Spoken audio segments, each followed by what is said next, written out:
Hey everyone, this is Isaac And this is Jackie from Nonessential Media, and you are listening to the Beach City CROWS podcast. This podcast is all about our favorite cartoons, mine being Steven Universe. and mine being Haikyuu. Just a warning, this episode will feature spoilers for Steven Universe through episode 100. And spoilers for Haikyuu through season 2. Thank you for listening, and we hope you enjoy.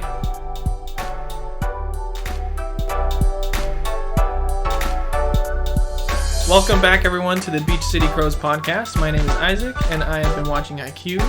And I'm Jackie, and I've been watching Steven Universe.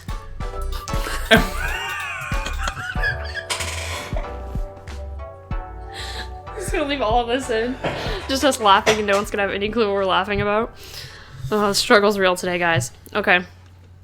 Anyways, so Isaac has actually finished season 2 of Haikyuu. Can y'all believe it? I mean, that is just like, we're talking like... We're just watching the peak meter, like, hopefully this doesn't blow your guys' eardrums out. Yeah, so when you think about the journey that it's been with you not even wanting to watch it to now, you've made it through 50 episodes in such a short amount of time. I feel like Haikyuu is my therapist. I felt so many emotions. It's helped me through so much. Just kidding. Oh, I was like, this speaks to me, because yeah. And then you're like, no. But really, like, I've learned so much from this, just in an aspect of, like, teamwork. Absolutely. And teamwork is with everything, you know? Teamwork makes the dream work. Exactly. Makes the meme work. Meme works makes the dream works. Dream works. So are we going to talk about Haikyuu first or Steven Universe? We're going to talk about Haikyuu first. Oh, we're changing it up this episode. Oh, I'm so excited. Okay, it's going to be really hard for me not to interject constantly because I freaking love this match. Just so you guys know, this might be... I wouldn't be surprised if we spent an hour just talking about these episodes. Like, I'm not going to lie. This might be a long episode, guys. Prepare yourselves. So, episode 21, titled The Breaker. Right off the bat, Crossno takes first point. Crossno takes first match. First set. It's been a day, guys. It's been a day. One of those words. Which I'm like, yeah, they got the upper hand. This is amazing. No, you don't. Then, yeah. So, Ayaba Josai is not backing down. They're like, okay, they just got the first set. Whatever. It's fine. We're going to come back. And we really see the dynamic between the alpha males within Ayaba Josai. Mm-hmm. We learned that Awaizumi is the only person that Mad Dog listens to. Because Mad Dog can't beat him, so obviously it must mean he's the best. And Awaizumi is the true alpha. Yeah. Out of the whole pack. I picture them as dogs. I know, me too. Like, we talked about this before. Like, to me, they're just like dogs. And I don't mean that in like a negative way. It's just like the camaraderie and brothership that they have is like if Karasuno is a murder of crows, then they gotta be a pack of dogs. Yeah, for sure. Like vicious fighting dogs. I can't believe they haven't put that into like imagery form within the show. Yeah, well, and Ayaba Josai is kind of weird because they don't have like an animal mascot. That's right. Yeah, so it's, you know, all the other teams have some sort of animal associated with them. Not all of them, but all the big ones. Yeah. All the big rivals do. And Ayaba Josai is named after like a castle. Which is cool, but like yeah. for a team? Yeah, it's just doesn't, it's hard to put the imagery in there, you know, for sure. Regardless, they're still an amazing team. Yep. Mad Dog's freaking power level. Out of control. Insane. Yeah, if we're talking 5-point scale, like his physical power is 5 out of 5. Yeah. Absolutely. Freaking 500 out of 5. Game sense 1 out of 5. Like literally. Teamwork 1 out of 5. Not towards the end of it. Anyways, there's a really cool scene where you guys like, God, does this guy ever stop? And it's like, nope. He does not stop. He keep going. He's like reckless too. He's running into people and throwing them off the like side. Doesn't care if he hurts them, if it affects the game in any way. No, he just wants to hit the ball really hard. He's like if Hinata was like a jerk. He's like a jerk Hinata. But Hinata like loves volleyball. I don't know. It's like there's no one really like Mad Dog out there. Mad Dog loves volleyball too, I feel like. Well, he must because he kept at it even when he didn't have a team. But I think while Hinata loves the team aspect of volleyball and he likes that camaraderie, it's like Mad Dog had to learn that camaraderie and why it's so important for sure. But that is so relatable, wanting to just hit the ball. Think of, like, your biggest passion, wanting to just write, you know? Mm-hmm. And for me, wanting to just sit down and finally draw something I haven't all day, that type of thing. Yeah. Very relatable in that aspect, which is really cool from Haikyuu. If there's anything I've learned from this whole show, these 2 seasons so far, it's relatability and character. Yeah, like, for sure. It's really teaching me to kind of look at the characters I have. I haven't really written them yet, but like how I want to have them play out, you know? Yeah, definitely. I forget who it was. I think it must have been Takeda or Yukai. He's like, it's like they're playing a different team. When Mad Dog's thrown into the mix, it's just completely different. They have to form to him, which is weird. It's weird how one player can do that, but that's kind of like how Oikawa is. When you add him in, the team suddenly does really well. Mm-hmm. And they talk about that whole Gears thing again. When he's thrown in there, the team kind of like has to learn how to adapt. Yeah. Which I think they're good at anyways. Definitely. Even though Seijo's really strong right now, Karasuno's right behind them as far as points go. So I was like, they already have the first set. They can't take this one because there's like 4 other episodes after this one. Yeah, you kind of know. Like, you know, you can know, see but where at it's the going. same time, they're so good at that emotion and that suspense that even if you know, you don't. I know, it's so hard to write something like that, too. Yeah. So the way they were able to keep that going for 5 whole episodes, you know, was intense. My jaw dropped multiple times. My hand was covering my mouth. Like, what's going to happen? Hinata's first back row attack fails immediately. And Oikawa, like, talks crack to Kage. Yeah. He's like, "Do you really think that was the right time to do it?" "Oh, yeah, so did I." And it's like, oh. Kage, I'm just like, oh, I hate this He's guy. like, "Don't punch him in the face. Yeah. Don't punch him in the face." Really funny scene. Anyways, this is a quote from Daichi. He says, "We keep getting better, but so do they. At some point, someone's got to give." And it is so true. Like, I talked about way in the beginning of this podcast, Nekoma being Karasuno's true rivals. I feel like Aoba Josei right now is their true rivals. Yeah. As they're getting better and better and better. Definitely. Suga subs for Tsukishima. I mean, I was so pumped when the first time Oh my god, this. I was like, they're bringing in Suga? Yeah, like, You what know what something's they gonna happen. Yep. So then they do this freaking cool move, awesome animation, with Kageyama going one way, Suga going the other way, and they do this 2-setter move. Where they suddenly have 5 spikers. Yeah, on the they team. all run up to the front. I'm like, oh my god, what's gonna happen? And they freaking spike that ball. One thing I want to give Suga credit for is that he had to serve the ball one particular spot, and that was right in front of Mad Dog. So he wouldn't be able to get up to attack, and he was able to hit his mark every single time that he served. What a god. Just saying. And it worked. I mean, they really helped keep Karasuno alive for quite a bit. And that attack, and definitely, I think the 2-setter attack is so cool because you don't often get to see something like that. Yeah. And it kind of was showing like how volleyballs can actually be a lot more complicated than if you're not a volleyball fan than what you're used to. Like if this is your entry into volleyball, you're kind of like, whoa, there's like some actual game planning that goes into this. It's not just a bunch of people like when we play in PE and you just hit the ball over the net, whatever it takes. And it's like, no, like there is a plan here. I think right after that 2-setter, Yukai actually says something about that. Like, this is a complicated game. Like, you got to know what you're doing. You got to learn and practice. So they're building the morale. They do all these cool moves. Suga's in the game, and then nope, Seijo figures out how to combat it again.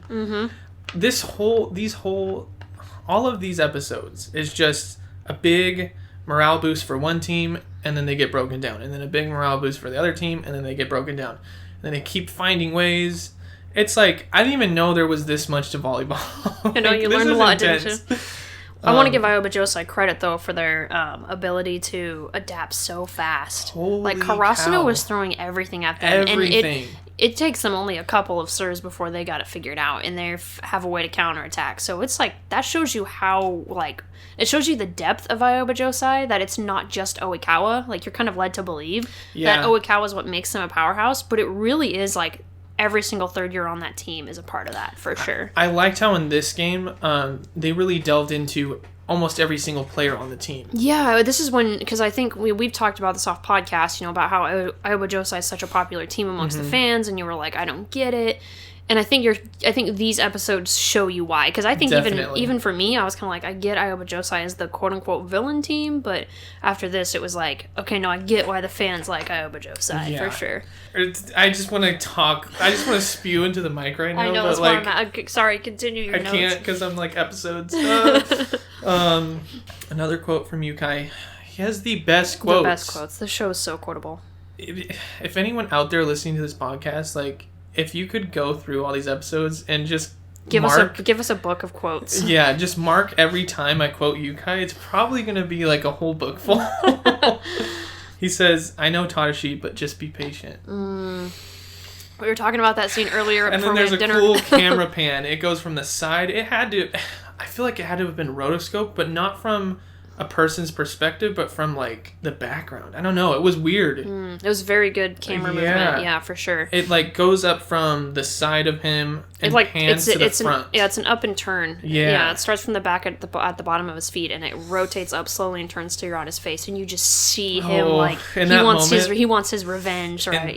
In that moment, I was like, yeah, he's going to hit it over the net. He can't. Yeah, he can't fail right now. There's no way he's going to, and I love it because Tadashi, when you first are introduced to Tadashi, he is Tsukushima's shadow. Like, he doesn't have anything going for him. He's quiet, he's a nervous wreck, full of anxiety, and here he is wanting to be on the court so bad that he's radiating it. What a god. Yeah, what great character development. Like, that is how you do character development. He didn't just develop as a volleyball player. He developed as a person. Yeah. And we've seen it in these 50 episodes. It's amazing. Well, I think like 2 previous episodes that we recorded, I said, Tadashi's not really good or whatever, and you're like, he's the only one that knows how to, like, he's the only one that's been training for these serves. Yeah. And it made me realize and, like, really look into it, and it's like, he has. Yeah, he knew what he was doing. Mm-hmm. Yeah, and I love the imagery. I think it was the next episode. I'm sorry, I'll let you keep going. We're gonna have ourselves. These episodes are too good, okay? Yeah. And I was like, God, this show is making me feel every emotion. At this point, I was, like, smiling, and I was like, are they gonna win? Maybe. It's a roller coaster. Oh, man. And then the intro, it just grabs at you. And it's like, I don't want to be like a wuss right now, but like every time the intro would play, that part's like, fly. Every time that would hit, it would like hit a part of my brain that just started to make me tear up and realize what's happening. It like put it into perspective, everything that's happening and what's about to happen. Yeah. And it's just, whoa. Like, the intro's perfect for you just taking the time to be like, holy crap, this kind of digest amazing. A little bit. Yeah. Episode 22. This episode is titled The Fight of the Previously Spineless. Which was a play on the other episode called The Fight of the Spineless. That also had Tadashi in it. Yep. And I believe it was a Wakunan game. Yes, it was a Wakunan game. So this is like his moment. Yeah, Going into this, I was like, this has to be his moment. I've never got more goosebumps in a show ever. At this point, it's like not surprising to me. Like, yeah, they're just going in the game. They're playing. I'm like, when's Tadashi going to get in this freaking game? Takes a little bit, but he finally does. And he comes in at a 5-point gap. Karasuno is losing at this point. Massively. 5-point gap. Yeah, it's bad. How are they going to come back from this? Maybe they won't. That's 5 points you have to get on top of them just to be at the same playing field. And that's hard in volleyball. Yeah. Unless you're just like dominating, which they're obviously no one's dominating in this game. They have Mad Dog, who can come up at any time, depending on their rotation. God, like I like how Tadashi finally comes up to try to serve the ball. Again, backstory, amazing in this show. I don't care what anyone says. I know there's some people who don't like it. You're wrong. Anyways. Your opinion is wrong. But the backstory plays, and I think it's the neighborhood association guy. Yeah, I can never remember his name. I don't know his name. He's the market guy. Yeah, the black hair market glasses. There's a backstory of him telling Tadashi, he's like, I noticed last time in the Wakunan game, when the whistle is blown, you still have 8 seconds to do that serve. Is it a serve? Yeah. Yeah. I'm kind of brain dead today. It's been a day, guys.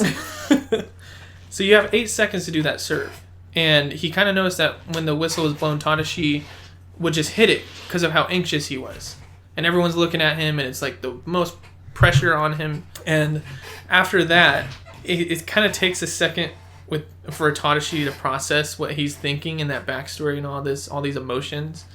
And everyone in the crowd is like, is that the guy that doesn't know how to serve? Is that the guy that messed up both Ayaba Josai and Wakuno?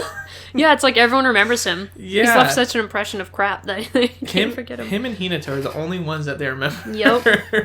Don't talk crap about him. I know this is... We will fight you. We will fight you for talking about Tadashi. Me and Jackie will come up to you. We're part of the Tadashi Defense Force, so... That's so dumb. Where's my t-shirt, damn it? Tadashi Defense Force. Protect him at all costs. The TDF. The TDF. Anyways, my boy Tadashi did it. He freaking did that jump float serve perfectly. It was beautiful. Oh, okay. It was a service ace. The animation, you think it's going to go out and you're like, no. And then the ball goes down. Boom. Barely in. And everyone's like, holy shit, you kind of have Tadashi. this moment as you're watching it. You're like, no, Tadashi, no. You always F up everything. And then, nope, he finally did it. What a great moment. Like, don't you just feel that? Like, you man. And then the whole team, like, goes up and roar and like, oh, we love you. He served that ball like a pro. Yeah, absolutely. What a freaking pro. What a pro. What a beast. And then there's a moment where they're all chanting, you know, like excited for him, and Suki goes up and he's like giving him credit for that serve for once. Yeah, he's like, why is everyone surprised? Like he's the one who's been practicing. And then Tashi's about to cry, and then I was about to cry. It's like, what? It shows you what a great friendship they have. That you know they kind of understand each other, and that I think from the outside looking at Tsukishima and Tadashi's friendship, it looks very toxic.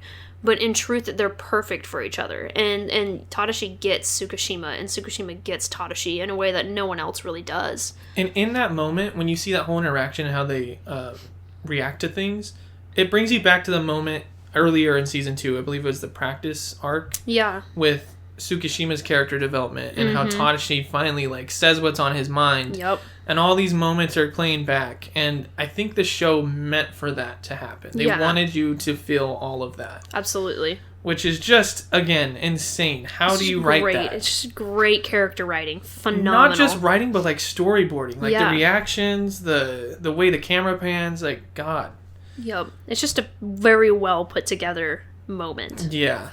But Tadashi is destroying Seijo right now. I would have never thought in a million years Tadashi could destroy this team, especially with all that's been put against them in this whole game.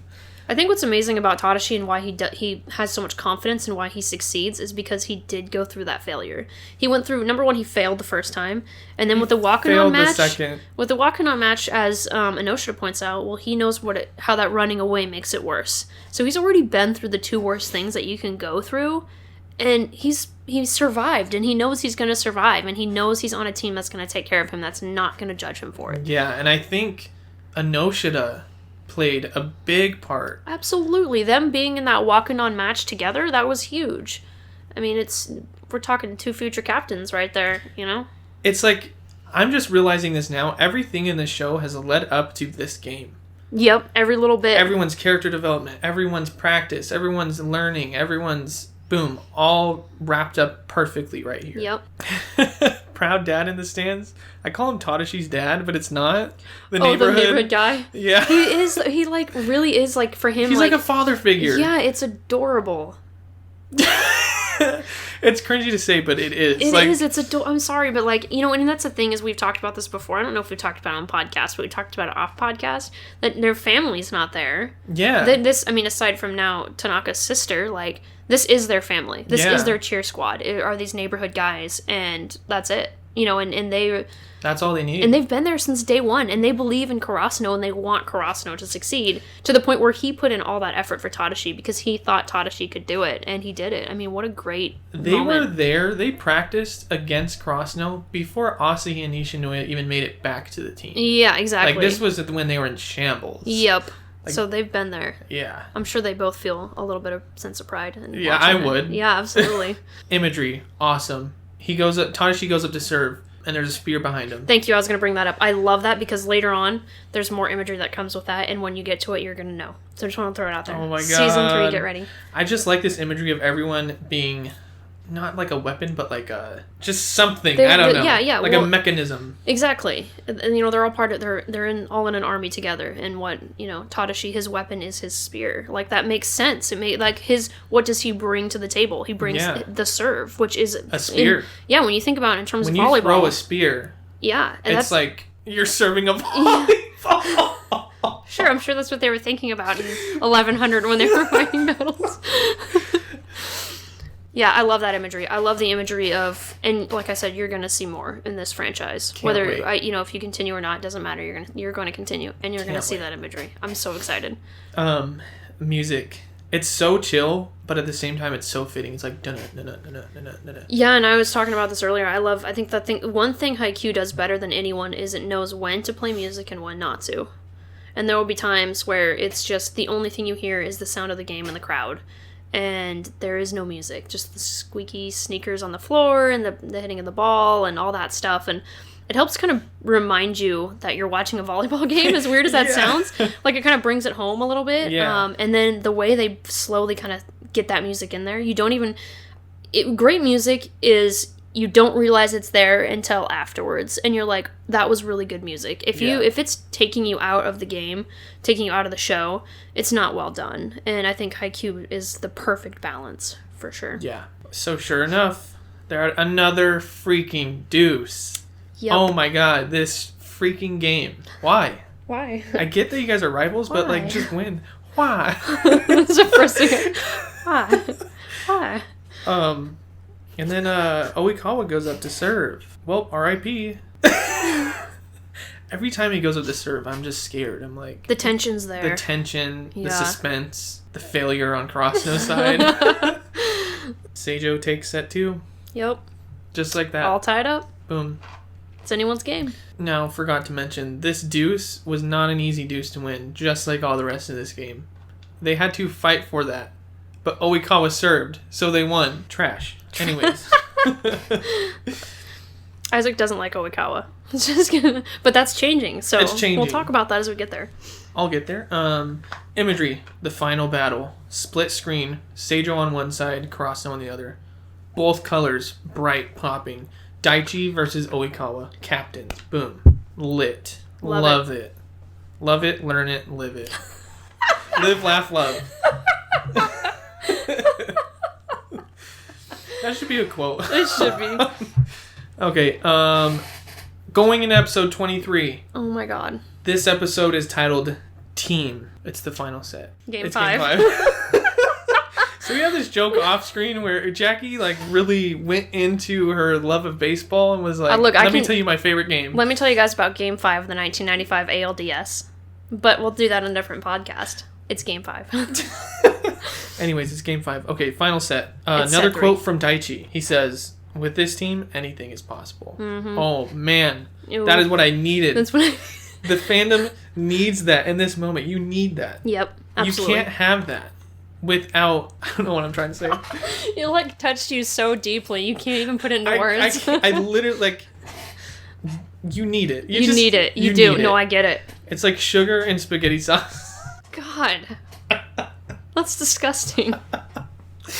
Anyways. This is going to be a wild episode. I put, why am I crying? This is cringe. Isaac cried over a volleyball anime. It's okay, I cried too. Not this game, but I cried eventually, so. It's good. It's good. Like when it touches it touches you in the right spot. When a show touches you to the point where you feel all the feels, that's not cringy. That's just great storytelling. They did it. They done it. Who done it? The music is like a jazz symphony at this point. It's not just like you have Oikawa's theme, you know, his jazz theme. You have Mad Dog's new like chaotic jazz, and then you have Crossno. That's like chill but chaotic at the same time. Yeah. It's all blended together, and it's awesome to listen to. It's great. Great music. And here we go. Another freaking quote. This is Yukai and Seijo's coach at the same time. They say, even the smallest misstep can turn into a fatal blow. Sink your teeth in and hold on. Oh my god, I'm getting goosebumps. Yeah, they're not wrong. No, not at all. This whole game it's just a freaking whirlwind of This team does the wrong move. Boom, up 5 points. This team does the wrong move. Boom, they're tied, you know? Yep. CROWS is breaking Seijo slowly but surely. And they even, like, you can tell the way they storyboard and do all this and the reactions of Aoba Josai's team, different characters on their team, like, minutes apart from each other, you can see the breaking down. Yeah, they really do. And it's just perfect. I never really noticed that before until really doing this podcast and going back and rewatching those episodes with a slightly more critical eye. They do a really good job of, you can feel it coming. Like, it's insane how they're able to do that. The wreckage. Yeah, you can see them kind of... the mental wreckage. There you go. It's the mental wreckage of what Karasuno does to people. And like I said before, with this team, anything is possible. You need that from Daichi. Yep. It just breaks it in even more. Tanaka, he's beefing. Tanaka, man. Whether he thought it was a smart play or not, he's beefing with Mad Dog. I love it. He's like not even aware of it, I don't think. Yeah, he's just like, oh. And then Suki knows, and he plays off of that. Mm-hmm. So Suki's a freaking genius. Yes, Suki is very observant, for sure. More observant than even Tanaka. And then Tanaka was of his own actions. Yeah. You know, that's the thing. But... Tanaka's doing shit and he's not even aware of it. And Suki's like, thanks. Perfect. Each character on CROWS, each player is smart in their own ways. Yeah. And I think they play off of each other in that way. Finally, CROWS in the lead. Took a bit. But we're finally here. So we made it. Yeah. I have no words for this. It's just Mad Dog the whole time. You're like, how are they going to beat him? And you think that they're going to switch him out and all this stuff, but he's playing like the whole game. Yeah, you know, most other coaches, most other teams, with how aggressive he was and how destructive he was, they would have... like, get out. Yeah, but with Aoba Josai, like, once you're one of them, you're in. Like, it's like a cult. Like, yeah, it's like a cult. I think that's the thing with Oikawa, is that he is aware. I think he even said in one episode that he knows that Mad Dog's a double-edged sword. And he did. Yeah, and he's willing to take that risk because he has the ability to play that risk to Aoba Josai's benefit. And other teams wouldn't take that risk. But Oikawa will. Definitely. He'll take any risk. So, at this point, that sounded right bad. I did not mean it that way. Anyways... Oikawa telling Awaizumi to scold Mad Dog like Mad Dog is an actual dog is hilarious. Because you can see the whole alpha dynamic on top of Oikawa, like, pretending like he's a dog, trying to make him seem, like, smaller than him when he knows he can't control Mad Dog. Yeah, he's aware. Everyone's aware of the fact that Mad Dog's only listening to Awaizumi. Even Hinata is, like... I love it when they call it Mad Dog, and I can't remember what episode it was in Kageyama, like when Mad Dog first comes in, I think it's like episode 21. 20? No, because after he got the spike in, so it's 21. And they call out the name Mad Dog, and Kageyama's thinking something really serious, and then Hinata's like, Mad Dog, that's such a cool nickname. Oh yeah, he got excited. I'm like, really? That's peak Hinata right there. And then Yahaba out of nowhere. Man. Oh, yeah, we were talking about this scene earlier. Out of nowhere, just boom, talking all this crap to him, but telling Mad Dog things he needs to hear. Yeah, okay, so I don't know if I've said this on podcast, but I know I've said it off podcast. Yahaba to me is a little shit. Nothing against... Everyone scold Jackie. However you feel about Yahaba, I don't care. He's a little shithead. That can be a good thing or a bad thing. It doesn't matter. He's just one of those guys, just a little shit. But this moment for me solidified who Yahaba is within the team, because he showed... It goes back to that dog dynamic. He is saying, you need to respect the upperclassmen. You need to respect the alphas. We're a pack. You're going to respect the top dogs. But at the same time, like, he has the ability in a way that no one else had the guts to do it, to tell Mad Dog what was up, but still with respect. Like, he was saying, like, we need you, man. You are one of us. We need your power, but you can't screw this up. Like, it can't be all about you. You're part of Aoba Josai. Aoba Josai will win this, but only if you're willing to be a part of it. Otherwise, no one's going to win. You're not going to win. We're not going to win. And that's when you're like, there's their next captain. Like, he's going to be the next captain. Because no one else could have. And so far in the entire show, all the captains, not even Daichi, could have handled Mad Dog as good as Yahaba did. Which was interesting for me to watch, because from previous episodes, he's just been like after Kyoko or like talking all this crap to other players. Yeah, he's been a little shit. Yeah, exactly. Now I know where you get it from. So yeah, you would not expect that right off the bat from him, but it kind of made sense. Mm-hmm.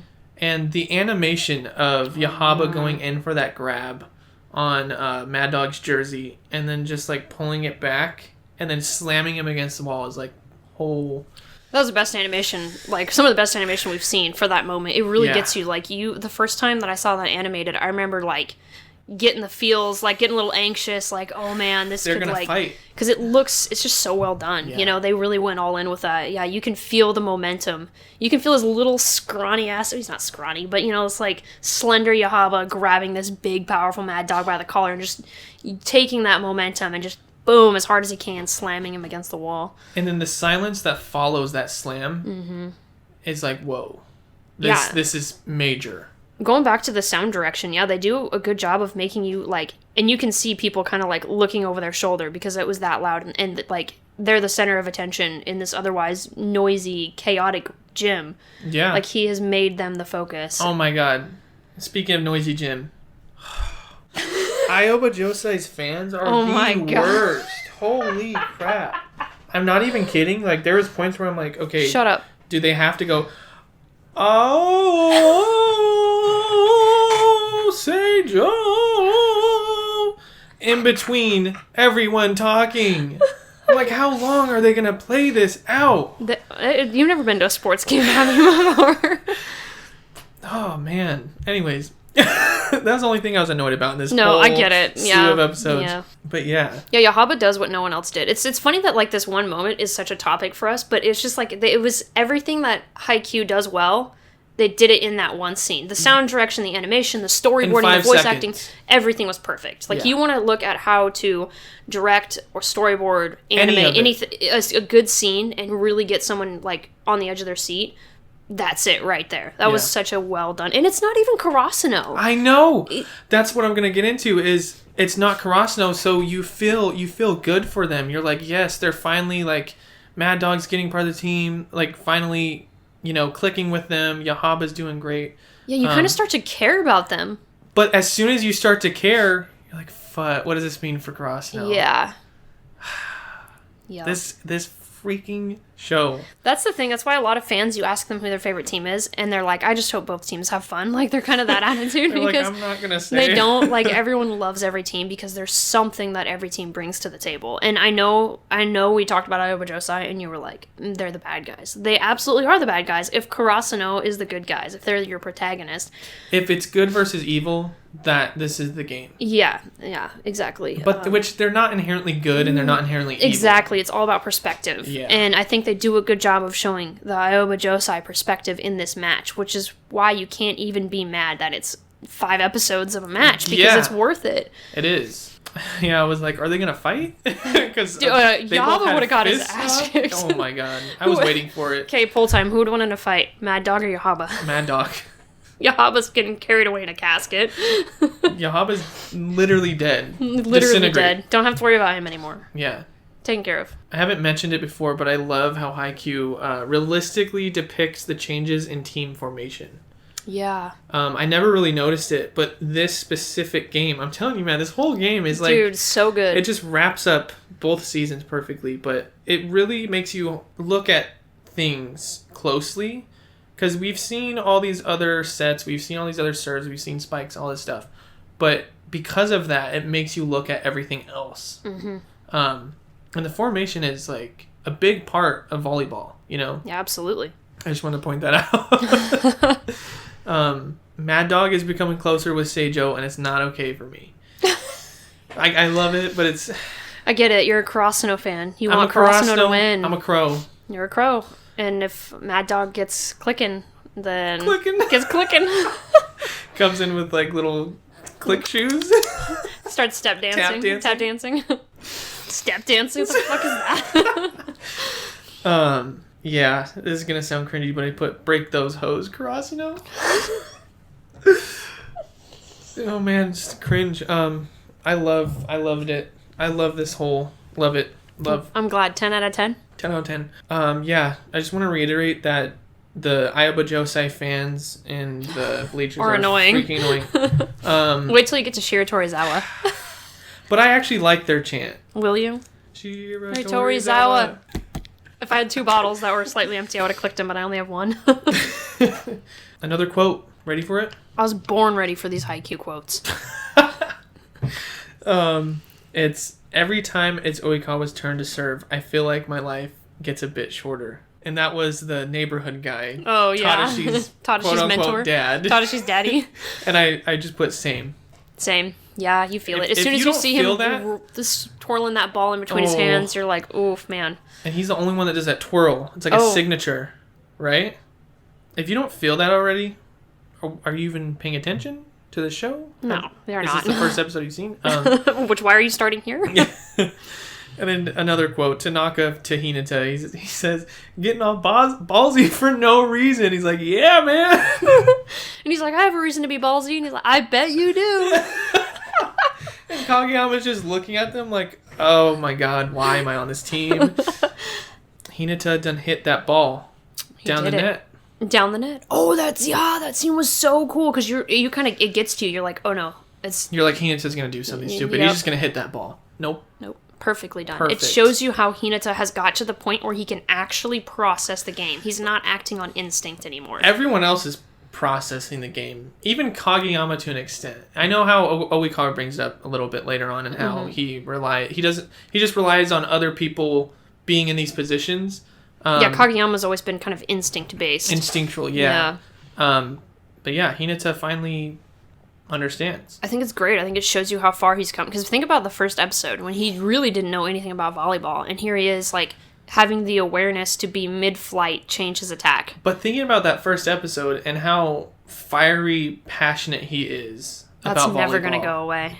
That's the amazing thing about him. That's him. Like, that's the whole moral right there. You know, if you're passionate about something, just keep grinding. Yeah.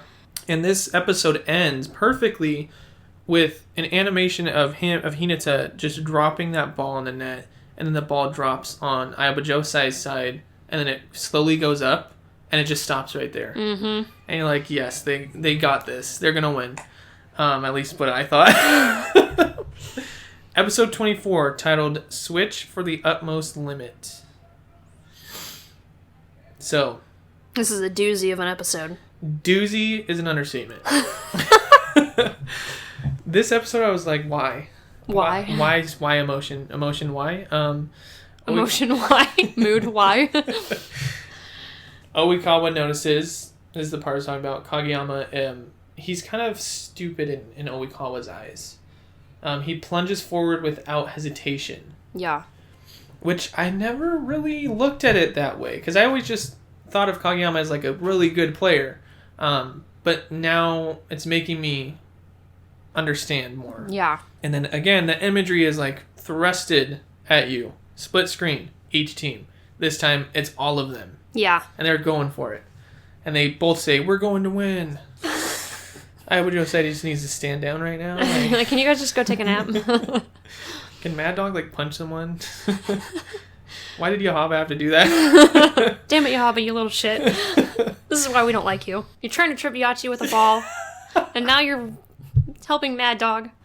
What a piece of shit. In this episode, there's a part where Psycho brings in... She's, like, hugging Yachi, but... right into her tetes. Yeah, Yachi's, like, slowly...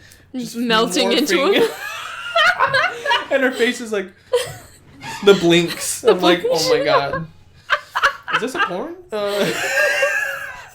Yachi looking like she wishes it was. Oh, okay.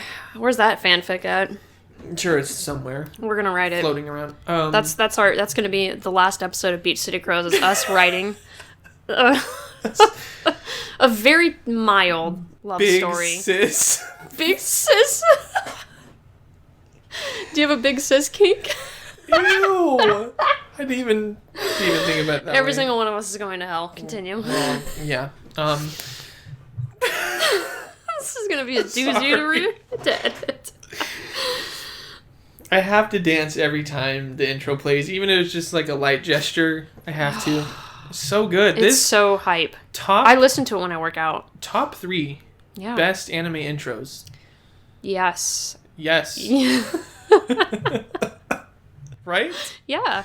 It's hype. I It's mean, I think good. season- It's emotional. I think season 3's is better, but this is right behind it.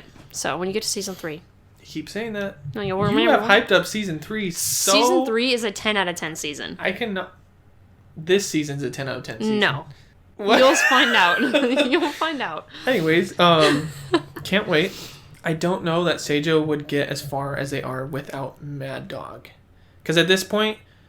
I mean, he scored like half their points. Yeah. He's been playing the whole time. And he hasn't played a game with them until this moment. Mm-hmm. And yeah, he's been scoring half the points. It's like, I don't... Like, it makes you wonder if Seijo would be as far as they are. I think they might, but who knows?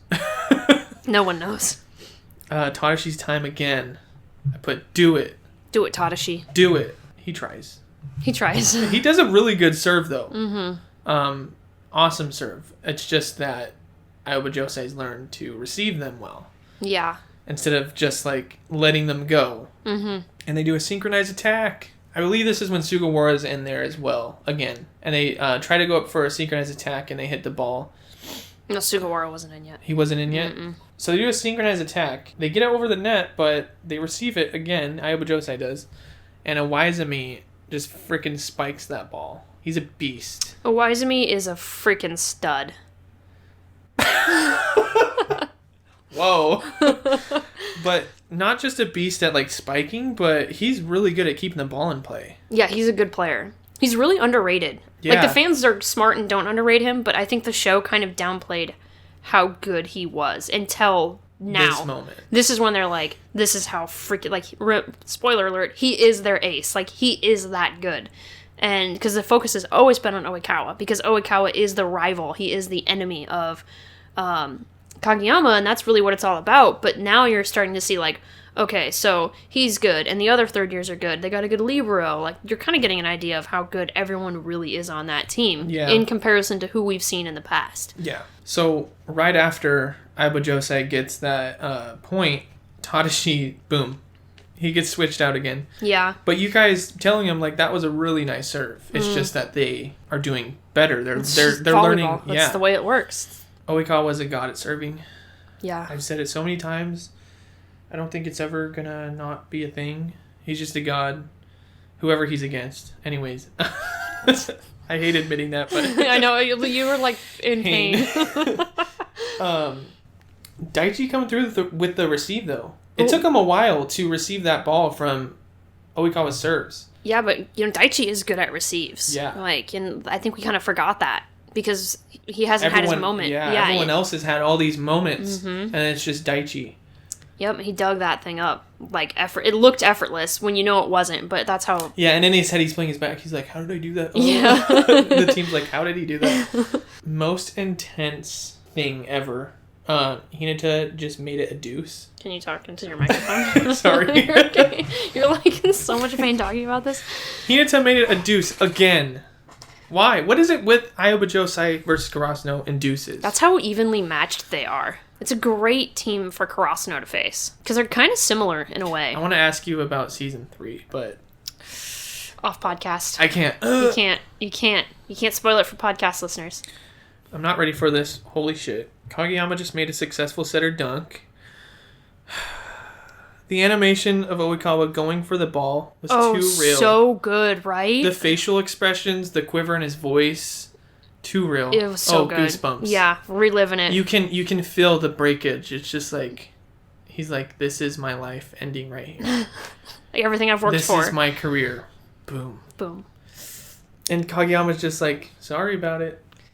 Yeah, there's just that moment where, you can tell Oikawa's looking back on all of the moments that he's suffered a play like that. And I think it goes into a flashback. Yeah. Every single thing.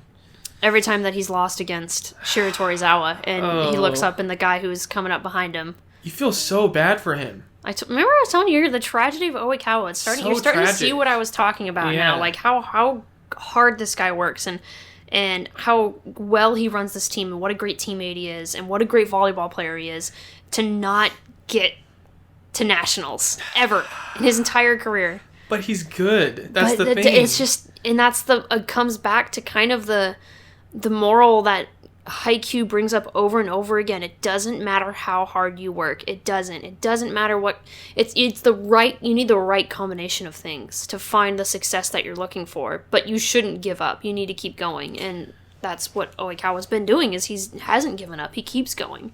Another quote, I think this was from that flashback from Oikawa in middle school talking to the coach. It's not the coach. Who was it? You have to read the manga to find out. Remember, I was telling you there's stuff in the manga that they just brought up in the manga now. In my head when I was watching it, I was like, this has to be something bigger, something deeper to this. Because they didn't show his face. It took them years and years and years to tell us what it was. Great quote, though. One of my favorites in all of Haikyuu. Is it the your path is yours and yours alone? Yep. It's so awesome because he's telling Oikawa, like, if you go into a match already thinking, this guy's infinitely better than me, there's no chance. You're already saying you're going to lose that game. Yeah, you're beating yourself. Yeah. Yeah. And it's not good for you, and it's definitely not good for your team. Mm-hmm. I think that's something you can take with you no matter what you're doing. You as an artist, me as a writer. In everything. No matter what you're doing in life, if you go into it... comparing. And you're not going to succeed. You need to beat yourself. That's who you need to improve upon. Be better today than you were yesterday. And tomorrow be even better than that. The only person in your way is you. Yep. And that quote just like... Man, it's so good. And then I love Oikawa saying that, talking about how... I can't remember the exact wordage he uses now, but what he says right after that about... you choose when to make your talent bloom, and if it's, you decide if it's, is it today, tomorrow, or maybe when you're 30. But if you never make that decision, then you're never going to make it. Exactly. Really. Yeah. I don't know if you have that one written down, but you might be able to relate to this. But while I was watching that, I mean, probably not, because you kind of liked Oikawa a little bit. Is that true? I don't remember my first impression. I've watched Haikyuu, guys. If you're listening to this, I've watched Haikyuu thousands, over a dozen times. Yeah. I love Haikyuu, which is understandable. And you're getting it now, right? And yeah. So I don't actually remember my original impression of Oikawa. I think my original impression was when he first was introduced, was this guy's an asshole, because he comes in and he's cocky and arrogant, and the girls are all cheering for him, and it's just like, oh, he's the pretty boy. Player, and it's not guy. Like a rowdy, confident. Like yeah, it's like he knows. Yeah, it's so frustrating. But then as they start to take the layers off of Oikawa, by this point I was like, there's something about this character. Within this flashback, my brain was like, I could feel my brain being rewired specifically for Oikawa's character. Mm-hmm. Was like, what? This is like, his character to me has like immensely grown in just that flashback. Absolutely. Puts everything that he's been about into perspective, because Oikawa has always been about, I need to beat Ushijima. I can't let Kageyama catch up with me. Like, that's what he's always been about. And even though he knows how good he is, I think Oikawa knows how good he is, which is understandable, because he is good. He's amazing. But it's a realistic insecurity to have. And I think it really kind of, like, shows you where he was at mentally. But see, that's something the show does from your initial reaction, because it's something... I mean, I went into it not knowing anything about volleyball, but it's something... If you knew about volleyball, you would understand how realistic... that is for him, Yeah. Well, I don't think it has to be just volleyball. I think it's anything. I'm sure you've looked at an artist and thought, I'm never going to be as good as them, and seen someone who hasn't done as much art and be like, well, they're going to be better than me. Yeah. But I think what it does is it helps take it from Oikawa being the arrogant, cocky bad guy who thinks Kageyama is less, to, no, he actually thinks Kageyama is that much better than him. Yeah. And he's afraid of it. He's still got confidence. He still knows he's a good volleyball player. I think that's his biggest fear. Yeah. I think that's his only fear. And that's why when he's on the ground looking up at Kageyama, that's the moment where he's Goosebumps, like... you feel it. He's thinking, he caught up to me. Yeah. He's done it. I'm going to lose this game. That's so sad for his character. I know. It's so tragic. It really is. It's just sad. Yeah. We could do a whole podcast on Oikawa now. Oh, I forgot to mention, in that moment, before they made all of those plays, the ball was in play for the longest I've ever seen in this entire show. Yeah, it was was like... It was a long rally. It was like 3 minutes of just boom, boom, boom, boom, boom, boom, boom, boom, boom. And forgot to mention as well, there's a scene where Oikawa goes all the way out of the court to receive that ball that Hinata had just spiked. And he, like, receives it all the way across the court to Waizumi. You mean sets? Sets, yeah. Oh, I love that moment because he points. Yeah, that he moment points. Is so, the animation is like so good. And you could just see Waizumi being like, "It's his time. Like this is the one moment that I've been on this court for." And you know, I thought Crossstone was gonna lose. The camaraderie, the brothership between Oikawa and Waizumi is so strong. And yeah, I mean, Oikawa is launched up into the air. He's way off the court. He sets this ball. It goes right into Waizumi's hand. It's beautiful. It's just a connection that can only happen between those two. Really, there's no way Kageyama and Hinata could have done that. Yeah, you haven't seen it from them, and I don't think you will see it from Kageyama and Hinata. And I mean, Oikawa just flies into a bench, and he gets up like he knows. Runs right back to the court. He's ready to receive the ball if he has to. I mean, it's just that scene is that entire rally is the best rally in all of Haikyuu. Like, I don't think it gets better than that. I could watch that rally over and over and over again. It is a clinic, an absolute clinic on storyboarding. If you want to know how to storyboard a very intense moment, that's it right there. We talked about storyboarding with the Yahaba Mad Dog incident. This is another level of storyboarding. It's so 10 good. 10 out of 10. 10 out of 10. I love it. This is like I've been saying this whole episode. This is like wrapping everything up from each season, from the first season game against Aoba and CROWS to this, to all of everything in between. Perfectly wrapping it up. Absolutely. Character developments just between Oikawa and Waizumi. Boom, right there. Yeah. Perfect. Man, I'm reliving that scene in my head. I love that scene. I I'm sorry. loved it. Hinata did what he had to do, though. He did.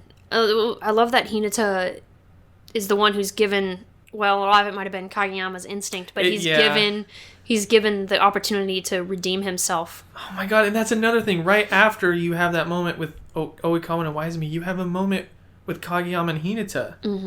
And it's that same slow motion, boom, Kageyama sets the ball, and the camera follows the rotation of the ball. I love it. And the background just like twirling.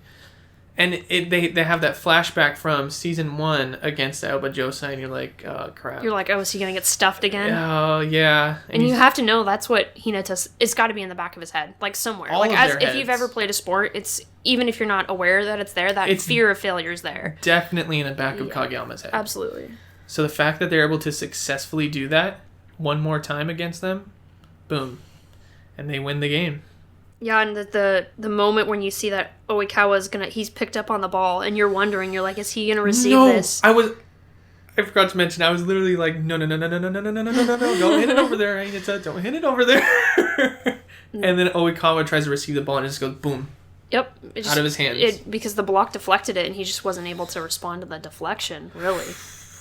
Man. And you just feel it. Man, you feel it. Such a great fucking scene. Man. Amazing. The silence in the gym. Oh, well, you just heard the ball bouncing and... Boom. And then it pans to all of them.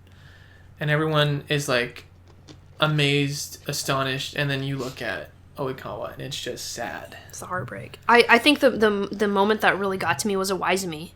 And he has that... I mean, he's a tough guy. Like, he's a man's man. You know what I mean? He just breaks down. He's crying. He's got tears running down his face, and he's like... And he relives that spike that Daichi dug up that turned into the set that won them the game. And he's beating himself up. He thinks, that was my moment, and how can I call myself the ace? And then just as hard as he can, Oikawa comes up and hits him in the back. And that was all that needed to be done or said. And he just wipes... That animation of him wiping his tears on his jersey, and it's like, oh, it gets you, man. You know, if you didn't think about Oizumi before this match, you're going to go back and rewatch the show, and you're going to think about Oizumi every time he's on screen. And you're going to pay attention to Oizumi and appreciate him. I mean, all of Aoba Josai. Yeah, you're going to... Now you know them. So it's a lot easier, I think, for someone who, like in your case, it was a lot of like, well, I don't know who they are, and it's like, now you do. So it's easier to go back and kind of pay more attention to them. You'd think that you'd have enough time to process what happened in that moment, even with the silence and watching all of their reactions, but you don't. No, you don't. They really play that suspense and the... You will feel this emotion for however long they want you to. Yep. Like, it's just so good. So, going into episode 25, titled Declaration of War. Oh my god. Intense. So, it starts out with Kageyama and Oikawa on opposite sides of the net. And they do a little banter between each other. And Oikawa says, this puts us at an even at 1-1. So don't get too cocky. And then Kageyama says, you should talk. My God. Kageyama just zing right there. Who would win in a fist fight, Kageyama or Oikawa? No backup, because otherwise Iwaizumi would show up and it would be game over. So no backup. I'd have to think about it, but probably... Okay, we'll have a character ups and we'll discuss that. Yeah, we'll discuss it. Every freaking time the intro plays, it just drills into my head all of what's happened. Said it before. Boom. Absolutely. Goosebumps. Kyoko's crying. I'm crying. You're crying. Iwaizumi's crying. Everyone's crying. Everyone's crying. Seijo's crying. It's actually really sad, but at the same time, Karasuno won, so I don't care. I'm a crow. Oh my God. Emotional, amazing feeling. Just such a roller coaster. Roller coaster. Yeah. And then right after all this, it pans to the moon art. The Trump moon. Yeah. Yes. Oh, love it. It like stays on it for a little bit and then it instantly goes, oh my God. It's like They memed themselves. Like, they memed him. they were like, we need to find some way to like They're get like, perfect. There it is. The Trump moon. Which, by the way, guys, it's a real freaking thing in the Sendai City Gymnasium. You can actually view it. Yes. Go to Google, search moon Sendai City Gymnasium, and you will see the Trump moon. It's real. And it is terrifying. The meme quality from that is it's so skyrockets every other meme. Every time. 100%. Ushijima just destroying Oikawa. What the heck, man? Or did Oikawa destroy Ushijima? Maybe they destroyed each other. No. I love that interaction, though, because the rivalry between those two... I think that was the declaration between the war. Yeah. What's interesting to me is, and I think we talked about this off podcast, Ushijima doesn't see Oikawa as lesser. He doesn't see him as a bad guy. He doesn't see him as a rival. He wants Oikawa to be with him. No, he wants Oikawa. Oh yeah, he does. He wants Oikawa. He's mad that Oikawa didn't come to Shiratorizawa. He has so much respect for Oikawa. And Oikawa has respect for Ushijima in a way too, but to at the him, same time, it's like he's angry about it. It's like Ushijima is his ultimate rival. And it's such a bizarre like relationship that the two have, and you can feel the tension anytime that the first time we saw them interact when they ran into the bathroom. And you see it again here, the way they talk to each other. Ushijima is very straightforward, very honest, very blunt, because that's who he is, and Oikawa is defensive, and he really talks to Ushijima in a way that he doesn't talk to even Kageyama, because it's just so much tension, so much history between the two of them. And I actually really love that scene. I think that is a great, great moment. This is a team, Ushijima and his team, is a team because of them being so good. Oikawa and Ayaba Josai has never made it to nationals, right? Yeah, exactly. That's the wall that's been in their way. So, of course, that tension is huge. Yeah, I'm sure... It's probably the biggest tension in this whole show. Oh, absolutely. I think Oikawa wants to beat the crap out of Ushijima. If he had the chance, he probably would. I feel like Ushijima would, though. Okay. Yeah, there's no competition. I don't... He'd probably just, hold him back. Ushijima's big boy. Big boy. Big boy. Big farm boy. Ain't nothing getting in his way. He wrestle hogs probably all day long. But this was the moment that I really... This is the first moment I could say I really like Oikawa's character. Yeah. The way he handled that, he basically telling Ushijima that Kageyama's he's gonna lose to Ushijima. Yeah, Oikawa accidentally, I know he doesn't accidentally, he praises Kageyama, and it shows you that as much as Oikawa is a little shithead to Kageyama, he does understand how good Kageyama is, and he respects it. As a volleyball player, he has no choice but to respect how good Kageyama is. Yeah. And Ushijima, with his throwing out the worthless pride line at Oikawa, and Oikawa just throws it back. Worthless pride? He's like, don't forget. Is that what you would call worthless pride? Don't forget this worthless pride. And I love a great white eagle can be murdered. Boom, shoots him. That was the end of Ushijima. Pulls out a handgun.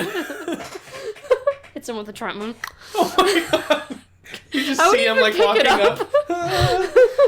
Knocks it off. He wouldn't even stand right here. Ushijima would He'd stand probably right there. accidentally kill himself trying to get it down. Local volleyball hero dead by Trump moon. You good? No, the imagery of that is so funny. Trump murdered Oikawa.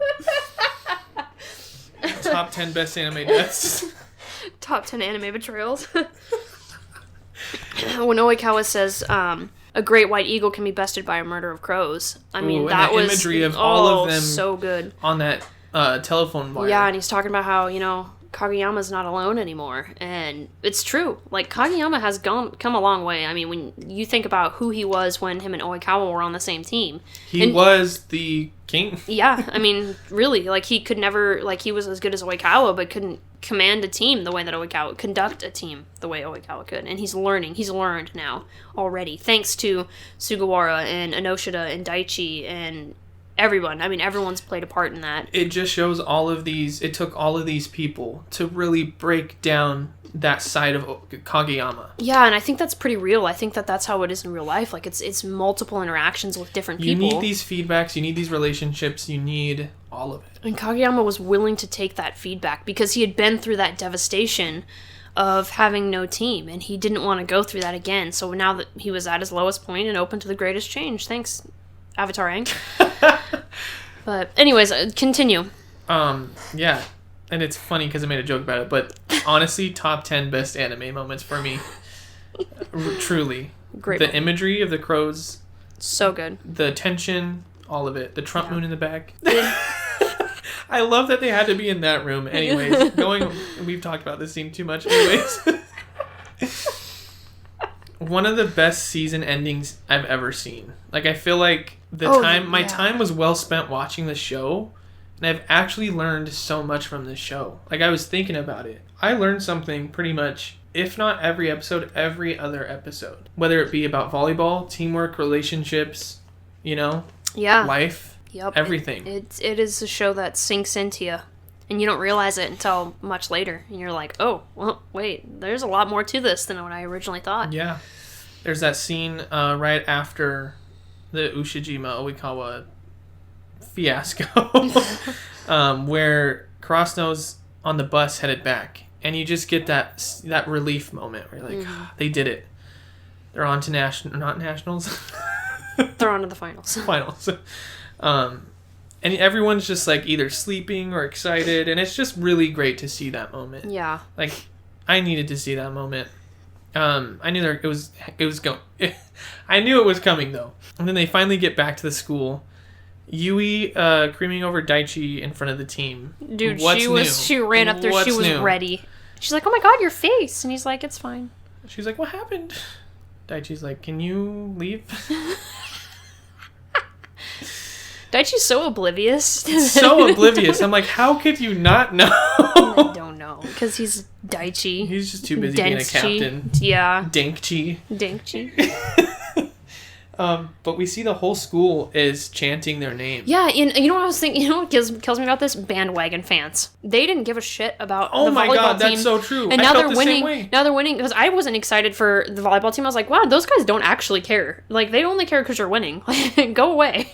They're like the whole school. I'm like, where were you in season 1? Yeah, where have you? You guys were the ones that were talking crap. You guys were the ones that were telling the third years, maybe you should focus on your academics. And now you're like, oh my god, where were they in these games? Where was anyone in these games rooting for Krasno? Yeah, the only people that have gone from the school that have gone to the games has been the girls' volleyball team. Yeah, in the last season. And that's it. That's it.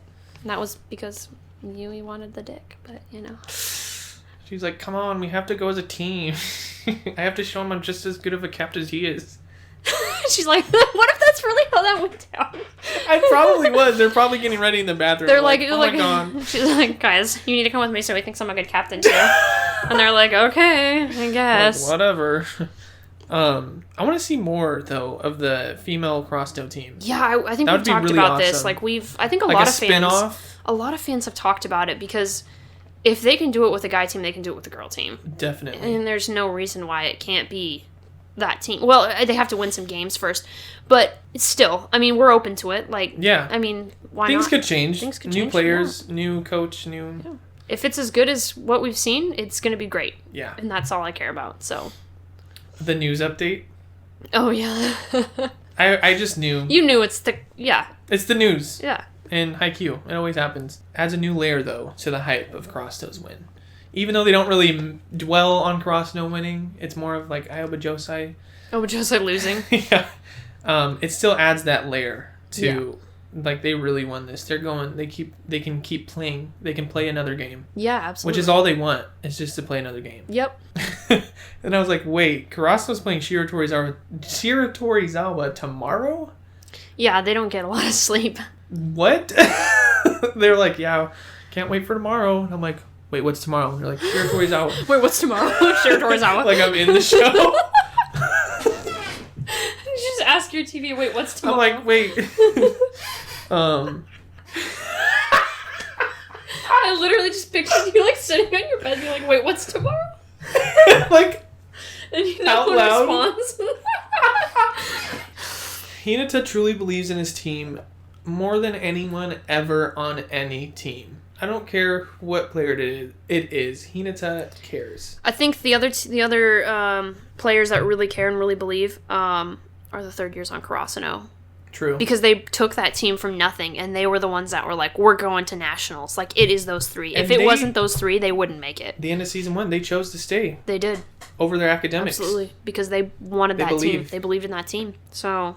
Yachi hasn't practiced practiced with Kageyama and Hinata since their fight. We're talking about volleyball. Which is interesting. Well, I wonder... Well, she'd practiced with Kageyama, but she hadn't practiced with both of them together.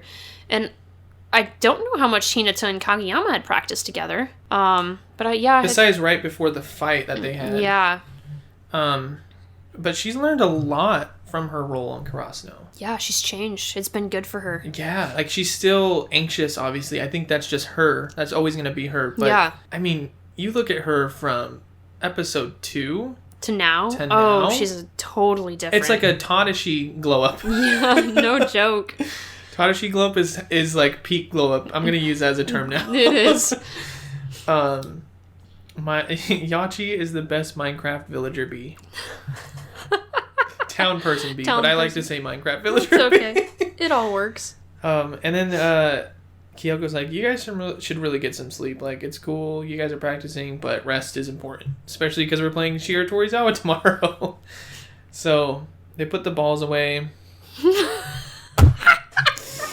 As you do. And they walk out of that...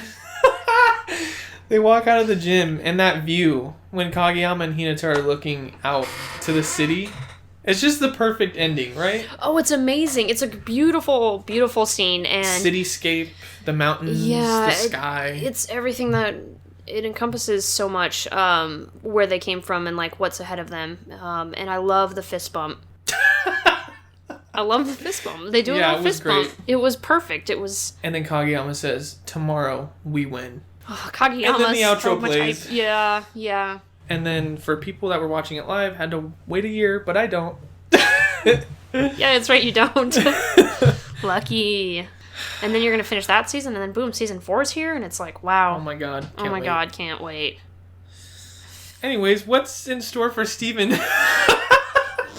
Oh, okay, we were not kidding when we said we were going to talk about Haikyuu for an hour. We could literally do a Haikyuu podcast, I think, without issue. Holy crap. Now we could. That went by fast. There's so... And we didn't even, like, go full in depth. Yeah. Really, I mean, when you think about it. Well, luckily, Haikyuu. Luckily, we just watched 10 episodes of Steven Universe, and there wasn't a lot going on, so we're actually it's kind of a good thing, actually, that this worked out the way it did. So the first 2 episodes we saw were Restaurant Wars and Kiki's Pizza Delivery Service. Restaurant Wars was filler. It's Fried Place versus the Pizza Place. Stupid, we're not going to talk about it. Kiki's Pizza Delivery Service. First of all, obviously the name is a play on Kiki's Delivery Service, studio, whatever film. Miyazaki film. It was Miyazaki directed that, right? Yeah. Which was filler. We're not going to talk about it. So then we're going to go to the next episode, which was Monster Reunion. The very first thing this episode is apparently Steven's healing spit is back, and both me and Isaac were like, when did he lose his was there healing? like a moment? Did we miss that at some point? I think what Steven Universe does, I don't know why they do this, is they do like little one-off things where maybe one line is thrown out there, and then you're supposed to remember that line for a whole season. Be like, oh, I remember that. And that's the thing is because we were saying that like there's a lot of stuff was happening and going on, and I was like, okay, I kind of remember because like this episode in particular, Steven brings back the centipede thing. What's it called? Centipedal, which was from a long time. I mean, like a couple seasons ago. Yeah, it was a long time ago, and so I had a hard time kind of remembering exactly what it was. Well, apparently, and I had to ask a bunch of questions because I forgot so much stuff, but centipedal, correct, communicates through crayon drawings, kind of like the history of like what had happened and why it was corrupted. I actually really liked the way they did that. I thought it was pretty clever, using these crayon drawings to illustrate something actually pretty horrific in the grand scheme of things. But the emotion that they convey was awesome. Really good. Yeah, it was really good. And I think it's a talent all in itself to be able to use that method of storytelling and still invoke emotions with the audience. So that was really cool. At the end of the day, I'm trying to make this fast. Guys, if you're listening to this episode, you can reach me on Twitter and I will talk about these episodes all day long on Twitter. It's a really long episode for a podcast and I don't want you guys listening to a 2-hour episode. We can always talk about these again in another episode too. Steven brings Centipedal back to its ship, which is where it was supposed to be, and it is met up with other Centipedals. And we actually learn from the crayon drawings that the diamonds corrupted. Yes, so that was kind of the big, and it was kind of, they have that like little like diamond order insignia. Yeah, and that's when the thing that they're doing slowly with the show is bringing the diamonds up as the big bad evil, building them without showing them too much. Yeah, it kind of reminds me of Phantom of the Opera. How you don't really see the Phantom that much, but the Phantom is the true. Yeah. There's like this overarching crazy monarchy type. Yeah, and they're not showing us the diamonds, but we definitely know that the diamonds, I said this in a previous podcast, we get it. They're evil. Their civilization is very rigid, very structured, slave-based, really, in a way. Which we'll talk about that as I get to the end of talking about these Steven Universe episodes, because that was kind of a constant theme. The next episode was Alone at Sea, so Steven and Greg rented a boat to take Lapis out to sea, because what better place to take a trauma victim than their source of trauma? Perfect. Who thought that was a good idea? Which one of these two idiots? Well, I don't know who... She got dragged under the ocean, was forced to fuse with somebody, and went through a bunch of horrific stuff, so we should take her back to that place. I understand the direction they were going, and I understand that they wanted a Lapis episode. But why have Steven and Greg be so stupid about it? Go somewhere else. And they even knew what they were doing. Like, the boat was literally called SS Misery. Come on, people. Which apparently they still had money left over from their check, which I thought they didn't. But that's how, I guess I'm dumb. Guys, I'm just really stupid. But the big thing from this was Jasper came back. Jasper showed up. And there was this, we were talking as we were watching this episode about how awkward this moment was and how like, okay, so so Lapis was talking about how before Jasper even showed up that Lapis was longing that fusion between her and Jasper again, like he was missing it. It's very dark, but at the same time you understand what that trauma did to her. Yeah, well, that's I think that's the thing, and we were talking about as we were watching the episode. So Lapis wanted to go back to that fusion, was longing for it, and Jasper shows up and says pretty much the same thing. And we're talking about how this is something that's going to go over your head if you're 5, 6, 7, 8, 9, 10, 11, 12, 13, 14. Like, you have to have gone through trauma or have a good understanding of trauma to truly understand what they were doing here. Lapis, when you go through a trauma like Lapis has gone through, it really does kind of, for some people, it's almost like it becomes a normal thing for them, and it's hard for them to function outside of that trauma, or they just don't know any better, or their brain completely rewires to say, no, this is what you want, when in reality, it's not good. It's definitely not what you need. Yeah, and so that scene, we were watching it, and I was like, man, this is like, I don't know sometimes with this show. Like, are you trying to have a fun Saturday morning cartoon, or are you trying to dig into these themes? I like that they're trying to do both, but it can be a little jarring to not have it be as consistent as I would like it to be. But it was super interesting, and it definitely showed a little bit into, like, who Lapis is. And like I've said before, Lapis to me is the embodiment of trauma. Literally. But anyways, Jasper gets flown back out to sea, and they sink the boat, so nice going, idiots. Next episode is Greg the babysitter. So my favorite thing about this is baby sour cream. 10 out of 10. 10 out of 10. Baby sour cream. Best baby. Best baby ever. Every baby should be baby sour cream. That's all you need to know. But this was another backstory episode for Greg, so lots of cool music, which I loved. And it was kind of really about how Greg, at first it was kind of Greg, you kind of get a glimpse as to how he didn't really have any structure as a young adult. And then he ends up babysitting baby sour cream. And this is Rose's first introduction to babies, and she is like blown away by babies. She has baby fever. Now I know where Steven came from. And she doesn't it shows you how alien she really is. Yeah, it kind of put it into perspective, because what we've seen so far when it comes to the crystal gems is that they're used to this. Yeah. Like, because they've been around for so long, they've seen so much, they get how babies work. But for Rose, she even says, I didn't even realize you guys were the same species. But she ends up letting him climb on top of a Ferris wheel, which was really stupid, and the Ferris wheel goes really fast. And the most important thing was, this is the moment that Greg realizes he needs to grow up, but did he really? I'm just saying, Greg to me is still a child. He's still a child. What's worse than a Greg? A child.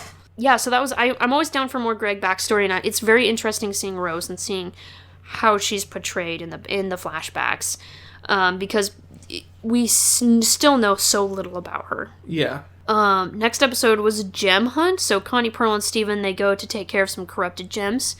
And it's kind of the snowy area, and they're chasing after these two big, I kept calling them monsters. I don't know why I kept saying it, because they're monster looking. I mean, they're like beasts, Yeah, they're like huge, like freaking like woolly mammoth sized beasts.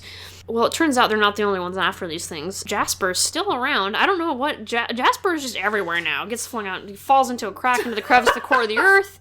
Suddenly, Jasper's at sea. Suddenly, she's chasing giant monsters around in a snowy tundra. Love it. Well, she poofs them and runs off with their gems. By the way, Connie and Steven still need adult supervision. It was chaos when they decided to leave Pearl behind. Their energy is too chaotic. But it's really important, because Connie kind of learned that battle is scary. Like, she'd been practicing, but it's different than actually facing the real thing. And facing the real thing without any backup is pretty terrifying. And so she's ready. She knows she needs to work at it. The next episode kind of continues. It felt very linear at this point, called Crack the Whip. They made the mistake of putting Amethyst in charge of Steven and Connie's training. Amethyst I don't really like. So, of course, they ended up goofing off and not really training. But then the monster, the corrupted gem that had been poofed in the previous episode, shows up on the beach. That's not the only one that shows up, because Jasper shows up as well with the other one. They get into this huge fight, Amethyst and Jasper do, and Jasper's really mean, oh, you were meant for fighting, that's what you were made for, and Amethyst is no, I'm made to do what I want to do, and it's focusing so much on the cultural differences between Earth, between what we consider how life should be, that we find our own meaning. And then the gem culture, where you are born with a purpose, and that is the only thing you are built for. And if you are must not go outside of that. And norm. if you do, you're done. Yeah, that's it. You're not serving society. You're not serving the collective good. Put air quotes around collective good. You're not serving the diamonds. You do not belong. You are defective. And that is a theme that will play into later episodes coming soon. I figured as much, because it was brought up so multiple times. But Amethyst gets poofed by Jasper, and Stevani shows up, kind of saves the day a little bit, but Amethyst is really hurt by this loss. The insecurities of Amethyst won't go away, and that's brought up in Steven versus Amethyst. This is going to be a long episode, guys. You guys are getting some bonus content tonight. And in this episode, it's just... Okay, we were talking about it as I was watching it. I was like, how many times are they going to rehash this, that Amethyst has these insecurities? Yeah. I don't have a problem with that being part of her character, but you can't have it be rehashed so many times without any development. There's no growth in Amethyst to become less insecure. I guess what they needed to do is... She doesn't need to stay there. Yeah, she doesn't have to stay there. She can grow. She should be growing with all that she's been through. And it's in comparison to Tadashi, who had those insecurities. Perfect example. Couldn't go and was so terrified in his first serve that he dropped the ball on his foot and it bounced. How awkward, And then to becoming the spear for Karasuno. Yeah. And then you have Amethyst, who still isn't over the insecurities that she should have been over, because we've been through this exact same episode 5 times now, this same plot line. But maybe her insecurity runs so much deeper than that. Well, she needs to get over it, because I'm sick of it as a viewer.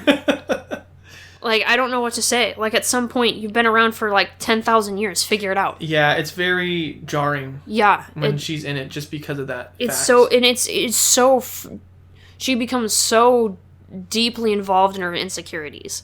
Which I understand, that's how some people are. But a lot of those people, once put through trials, find a way to get over, and especially with the support system she has. Oh, yeah. It just... Garnet alone. Yeah, and I don't know. We're running out of time, so I'm not going to dive too much more into this episode. If you want to talk to me, find me on Twitter. I'll talk to you about it. The next episode was really important. It was bismuth. Stephen finds inside Lion a bubbled gem, and it turns out it is bismuth, who was an original crystal gem, and it seems like very close to the crystal gems. Yeah. Was around before Amethyst showed up. They mentioned something about over 12,000 years. So that gives you kind of a timeline of how, like, number one, how old these guys are. Like, holy crap, y'all are old as hell. But when they're did gems. The war start? Yeah, it's nice because it gives that. And we're also, I know this is going to be an important character. Bismuth you instantly like her. She's just so bubbly in a way, and just seems like you just want to, like, just hang out with her and have a good chat, you know? Yeah, there's nothing really at first that's off-putting. At first, yes. At first hand.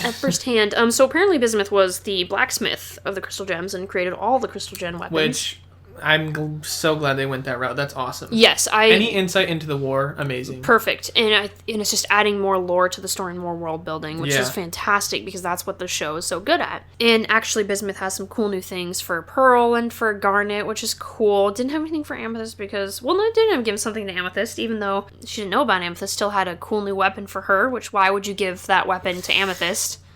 Well, like you said, you didn't know her. That's true, yeah. Isaac noticed something really funny, though, so if you're watching this episode, we watched it on Hulu.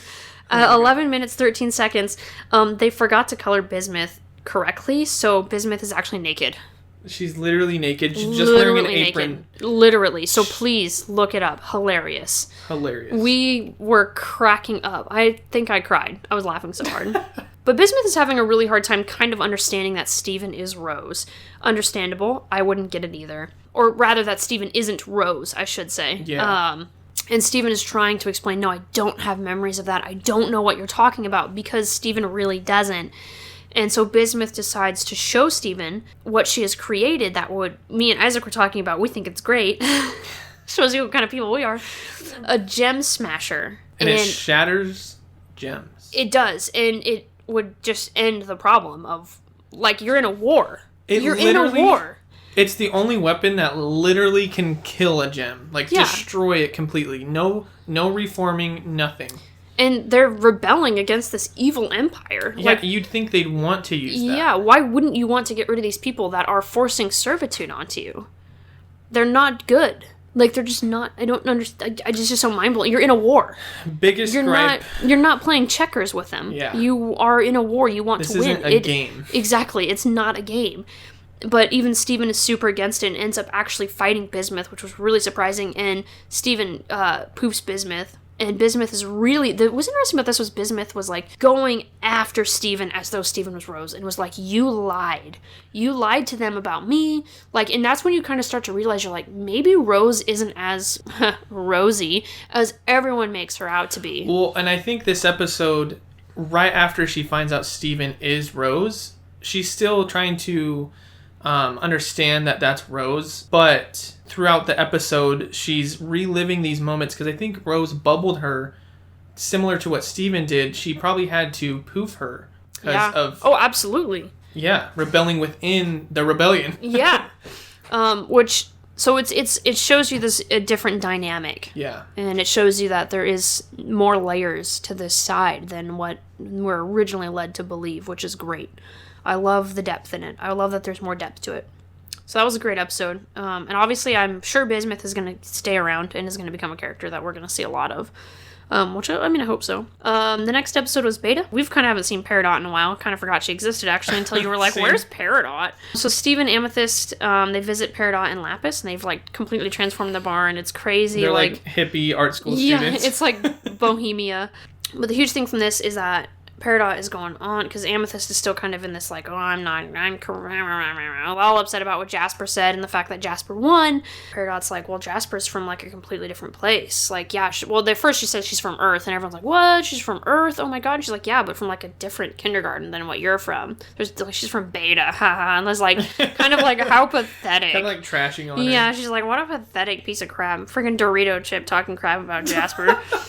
So the Dorito Chip, Steven and Amethyst go to this kindergarten, which is Beta. They're seeing all the different holes that the gems had come out of, and they're not perfect.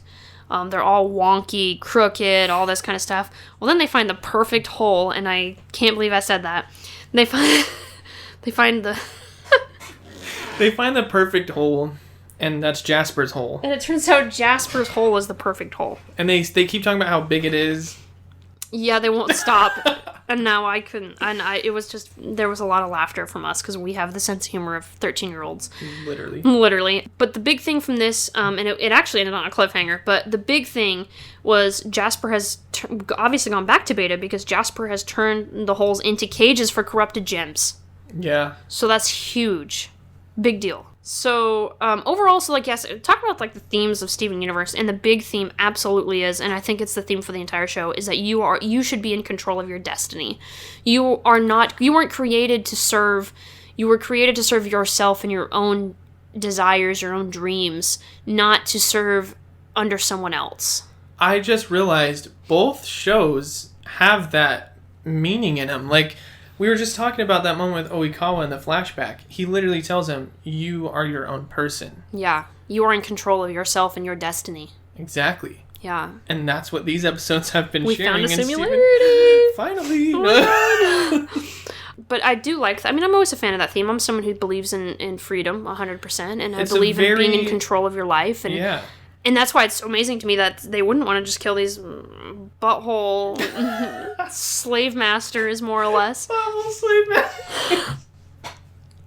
Like, the diamonds just sound evil. I don't like them, okay? Yeah, it's hard to like them. It's hard to like gem society, really. I feel like it's like we're back at World War II, Mussolini, Stalin. Yeah, there you go. That's awful. But do I have anything else to add? No, I don't think. I tried to wrap it up. I got like 20. I did pretty good. For 10 episodes, 20 minutes talking about it. That's pretty perfect. Good. I think I did good.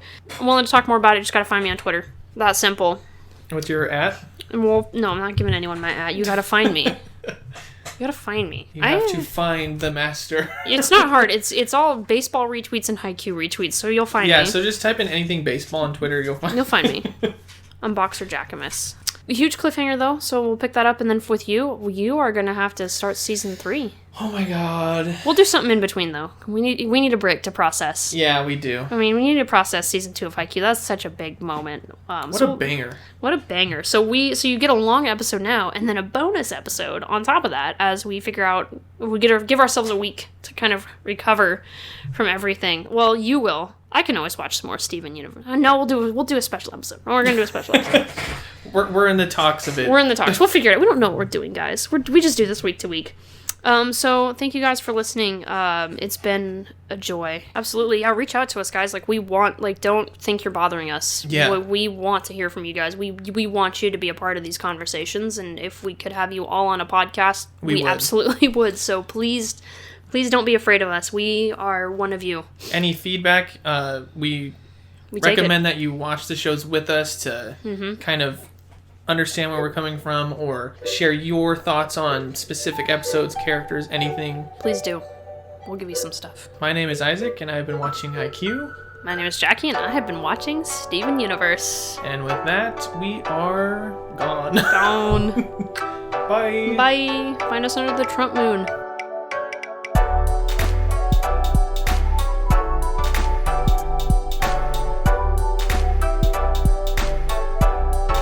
Hey guys, it's Jackie. And Isaac. From Nonessential Media. We just want to thank you guys so much for listening, and if you'd like, feel free to subscribe to our YouTube channel, or or our Patreon. And we want to hear from you guys. Let us know what you think. Let us know if you're watching along with us and what your thoughts are. You can find us on Twitter at NonessentialM. We're on Facebook as Non-Essential Media. We're also on Instagram at Nonessential Media. Check out our website, nonessentialmedia.com. So check us out. Thanks again for listening. We truly appreciate every single one of you. See you guys next Saturday for a new episode of Beach City Crows. Bye. Skibbly babbly bab.